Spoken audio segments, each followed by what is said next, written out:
Hello students, welcome to NPTI. आज मैं आपको इंटर बायोलॉजी में क्रोमोसोमल डिसऑर्डर के बारे में जानकारी दूँ। पीछे आपने मेंडेलियन डिसऑर्डर पढ़े थे, उसके बाद नेक्स्ट और इस चैप्टर का ये लास्ट टॉपिक है क्रोमोसोमल डिसऑर्डर। क्रोमोसोमल डिसऑर्डर कहते हैं किसको है? ये क्रोमोसोम की नंबर में कमी या किसी परिवर्तन के कारण उत्पन्न होते हैं। इस तरह के जो परिवर्तन हैं इनकी स्टडी करने के लिए हमारे पास दो मेथड होते हैं। एक तो हम करते हैं इनको सोमैटिक क्रोमोसोम में परिवर्तन होता है तो वो भी हमारा क्रोमोसोमल डिसऑर्डर कहलाता है, और दूसरा अगर सेक्सुअल क्रोमोसोम में किसी तरह का परिवर्तन आता है, कोई चेंज आता है, तो उसे भी हम क्रोमोसोमल डिसऑर्डर ही पढ़ते हैं। तो इन क्रोमोसोमल डिसऑर्डर को एन्यूप्लॉइडी के अंतर्गत हम पढ़ते हैं। अब ये एन्यूप्लॉइडी होती क्या है? गुणसूत्र, जैसा कि हम जानते हैं कि मनुष्य में जो 46 गुणसूत्र पाए जाते हैं वो जोड़ियों के रूप में उपस्थित है, यानी वो 46 गुणसूत्र 23 पेयर्स के फॉर्म में प्रेजेंट होते हैं। तो अगर ऐसे किसी पेयर में क्रोमोसोमल संख्या घट जाती है या बढ़ जाती है तो इसी कंडीशन को हम क्रोमोसोमल डिसऑर्डर कहते हैं, या उसी को एन्यूप्लॉइडी के अंतर्गत स्टडी करेंगे। तो ये क्रोमोसोमल डिसऑर्डर क्यों होता है? इसके लिए कोई भी कारण हो सकता है, कोई रूपांतरण हो सकता है, किसी तरह का उत्परिवर्तन हो सकता है, या अर्धसूत्री विभाजन या मियोसिस के समय होने वाली किसी भी तरह की गड़बड़ी हो सकती है। तो अगर गुणसूत्रों में यानी जो क्रोमोसोम की टोटल काउंट है उसमें एक क्रोमोसोम इंक्रीज हो जाता है तो हम इसे बोलते हैं हाइपरप्लॉइडी, और इसी तरह अगर उस काउंट में से एक क्रोमोसोम कम हो जाता है तो हम इसे बोलते हैं हाइपोप्लॉइडी। तो इस हाइपरप्लॉइडी और हाइपोप्लॉइडी के अंतर्गत हम इन्हें पढ़ते हैं। अब इस क्रोमोसोमल डिसऑर्डर में जो हम सिंड्रोम वर्ड आता है, ये सिंड्रोम क्या होता है? जब शरीर में क्रोमोसोम की काउंट में चेंज आता है तो उससे शरीर के बहुत सारे लक्षण हमारे एक साथ प्रभावित हो जाते हैं, और उनके प्रभावित हो जाने से जो स्थिति उत्पन्न होती है इसी को हम बोलते हैं सिंड्रोम। अब इन सिंड्रोम के बारे में हम पढ़ते हैं तो ऐसे सिंड्रोम बहुत सारे हैं, लेकिन जो हमारे पाठ्यक्रम में है वो 3 मुख्य सिंड्रोम है। एक डाउन सिंड्रोम है, दूसरा क्लाइनेट-रेंडर सिंड्रोम है, और तीसरा टर्नर सिंड्रोम। तो इनमें से जो डाउन सिंड्रोम है ये ऑटोसोमल है, यानी कायिक गुणसूत्रों में होने वाली गड़बड़ी के कारण होता है, और इसके बाद वाले जो दोनों हैं क्लाइनेट-रेंडर और टर्नर, ये सेक्स क्रोमोसोम में संख्या के कम या ज्यादा हो जाने से उत्पन्न होते हैं। तो सबसे पहले हम देखते हैं डाउन सिंड्रोम। जो डाउन सिंड्रोम, ये नाम क्यों पड़ा? एक वैज्ञानिक थे लैंगडन डाउन, जिन्होंने सबसे पहले इस सिंड्रोम के बारे में स्टडी की, इसलिए उनके काम के आधार पर हम इसे डाउन सिंड्रोम कहते हैं।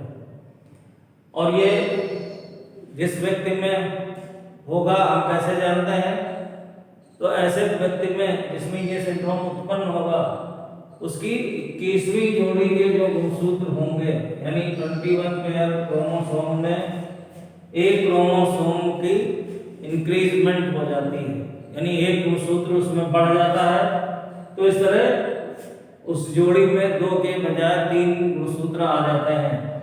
तो इसी को हम ट्राइसोमी भी कहते हैं, यानी अगर किसी भी क्रोमोसोमल पेयर में 2 के बजाय 3 क्रोमोसोम हो जाते हैं तो हम इसके लिए ट्राइसोमी वर्ड का यूज करते हैं।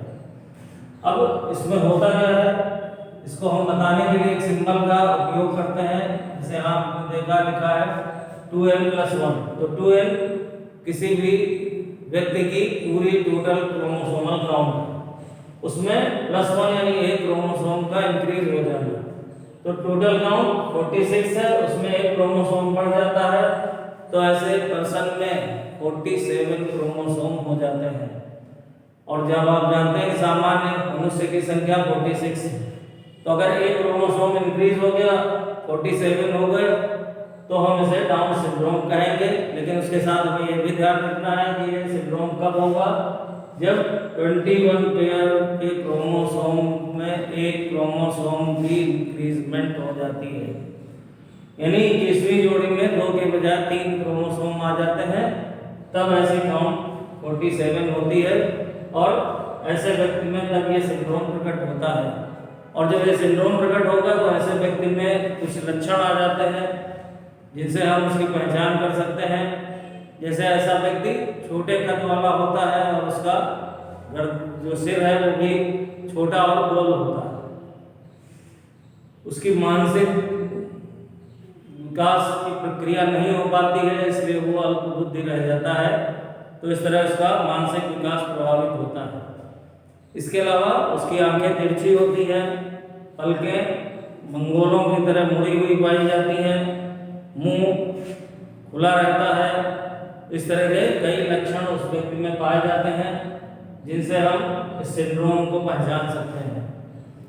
इसके बाद आते हैं दूसरा सिंड्रोम हमारा है क्लाइनेफेल्टर सिंड्रोम, जो लिंग गुणसूत्रों में एक एक्स क्रोमोसोम की वृद्धि हो जाने से उत्पन्न होता है। तो इसको भी हम 2n+1 दिखाएंगे, लेकिन इस 2n+1 और इस 2n+1 में अंतर है। यहाँ आपने देखा था कि क्रोमोसोम की जो ग्रोथ हुई वो कहाँ हुई, समजात गुणसूत्रों में, और यहाँ जो है क्रोमोसोम बढ़ रहा है ये लिंग गुणसूत्रों में बढ़ रहा है।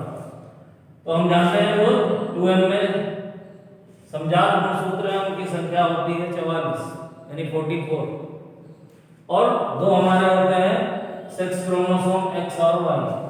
अब अगर इनके साथ एक एक्स क्रोमोसोम और इंक्रीज हो गया तो ये डबल XY हो जाएंगे और तब ये काउंट हमारी 47 हो जाती है। और जब ये 47 हो जाती है तो ऐसे पर्सन जिसमें इस तरह का सिंड्रोम आता है वो गायनेकोमैस्टिया कहलाता है, यानी उसमें सामान्य व्यक्तियों के जाने लक्षण नहीं रह जाते हैं, उसका जो शारीरिक विकास है वो परिवर्तित हो जाता है, उसका जो वक्ष भाग है वो ज़्यादा उभर आता है और उसमें जो जनन की क्षमता है वो समाप्त हो जाती है। तो इस कारण हम उसको क्लाइनेफेल्टर सिंड्रोम के रूप में अलग पहचानते हैं। और इसके बाद तीसरा आता है टर्नर सिंड्रोम, जो मुख्यतः फीमेल्स में पाया जाता है और इसमें एक सेक्स क्रोमोसोम की कमी उत्पन्न हो जाती है। इसीलिए आप देख रहे हैं इसको हमने लिखा है 2n-1। अब ये -1 कहाँ हुआ, तो हमारे पास जो ऑटोसोम्स हैं वो 44 हैं और जो सेक्स क्रोमोसोम है वो 2 होने चाहिए, बट यहाँ पर एक ही सेक्स क्रोमोसोम होता है, दूसरे के लिए हमने 0 इंडिकेट किया, 0 का मतलब वो समाप्त हो गया। तो इस तरह एक सिंगल एक्स क्रोमोसोम रह जाता है, तो इस तरह 44 और +1 टोटल काउंट हो जाती है 45। तो इस तरह की जो फीमेल्स होंगी जिनमें टर्नर सिंड्रोम होगा उनकी क्रोमोसोमल काउंट 45 होती है और इसके कारण उनमें भी परिवर्तन हो जाता है। वो परिवर्तन क्या है कि उनमें जो जनन क्षमता है वो समाप्त हो जाती है, जो उनके द्वितीयक लैंगिक लक्षण हैं वो विकसित नहीं हो पाते हैं, इस तरह वो सामान्य स्त्रियों जैसी नहीं रह जाती हैं। तो ये 3 प्रकार के सिंड्रोम आपको हमने बताए हैं जो क्रोमोसोमल डिसऑर्डर के अंतर्गत आपको पढ़ने हैं।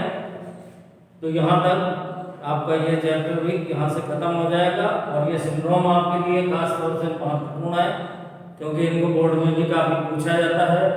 तो इसलिए इन सिंड्रोम्स को याद रखिएगा और उनके लिए की हमने आपको दी है, ये जो हमने बीच बीच में ये लिख दिए हैं, इन्हीं को आप इनकी की समझ लें, यानी इन्हीं के सहारे आप उनकी कंडीशन को याद रख सकते हैं, क्योंकि बोर्ड में भी कभी कभी इन्हीं वर्डिंग्स को लिखकर आपसे आइडेंटिफिकेशन के लिए पूछ दिया जाता है कि अगर ये दिया हुआ है तो आपको बताना होता है कि कौन सा सिंड्रोम प्रेजेंट होगा।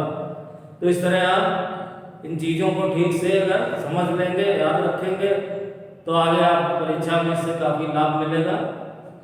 तो इन्हें आप ठीक से दोहरा लें। धन्यवाद।